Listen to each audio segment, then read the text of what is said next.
রান্নাঘরে চলে এসেছি রান্না করতে। তো দেখতেই পাচ্ছ এখানে ছোটো মাছ আজকে রান্না করব, মানে বাটা মাছ। বাটা মাছটা কিন্তু সবারই খুব ফেভারিট, আমাদের বাড়িতেও কিন্তু সবাই খুব ভালোবাসে খেতে।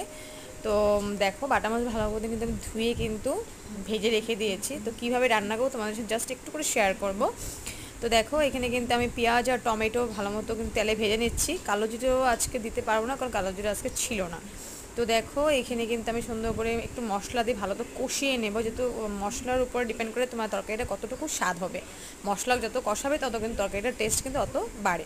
তো দেখো এখানে সুন্দর করে পোস্ত আর শস্য দিয়ে কিন্তু আমি ভালো করে একটু কষিয়ে নেব।